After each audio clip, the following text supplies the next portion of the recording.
Washington, AP, the U.S. economy shrank last quarter for the first time since the pandemic recession struck 2 years ago, contracting at a 1.4% annual rate, but consumers and businesses kept spending in a sign of underlying resilience.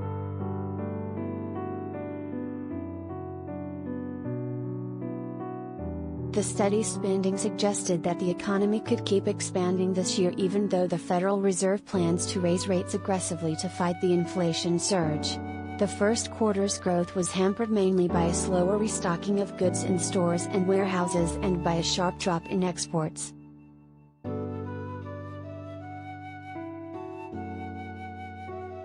The Commerce Department's estimate Thursday of the first quarter's gross domestic product, the nation's total output of goods and services, fell far below the 6.9% annual growth in the fourth quarter of 2021.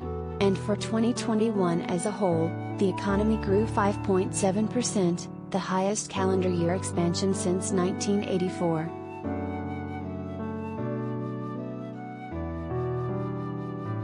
The economy is facing pressures that have heightened worries about its fundamental health and raised concerns about a possible recession. Inflation is squeezing households as gas and food prices spike, borrowing costs mount, and the global economy is rattled by Russia's invasion of Ukraine and China's COVID lockdowns.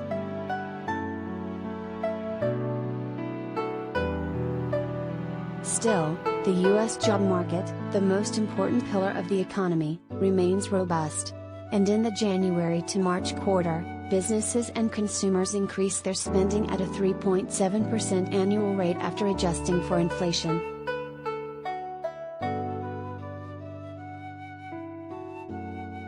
Economists consider that trend a better gauge than overall GDP of the economy's underlying strength. Most analysts expect the steady pace of spending to sustain the economy's growth, though the outlook remains highly uncertain.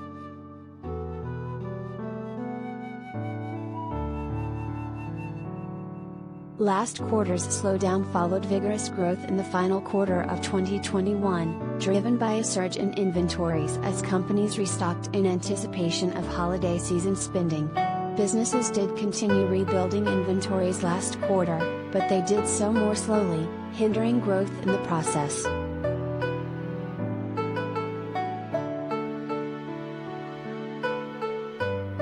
Imports also surged in the January to March quarter as businesses and consumers bought more goods from abroad while U.S. exports rose more slowly.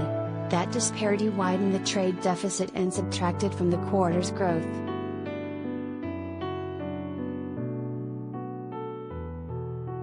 The weakness of the economy's overall growth rate contrasts with the vitality of the job market. At 3.6%, the unemployment rate is nearly back to the half-century low it reached just before the pandemic. Layoffs have reached historically low levels as employers, plagued by labor shortages, have held tightly onto their workers.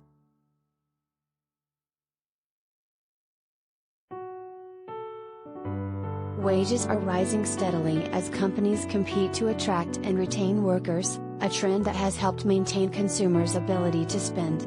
At the same time, though, that spending has helped fuel inflation, which reached 8.5% in March compared with 12 months earlier.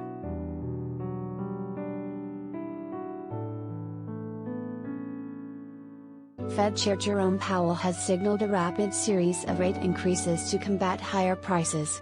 The Fed is set to raise its key short-term rate by a half percentage point next week, the first hike that large since 2000. At least 2 more half-point increases, twice the more typical quarter-point hike, are expected at subsequent Fed meetings. They would amount to one of the fastest series of Fed rate hikes in decades.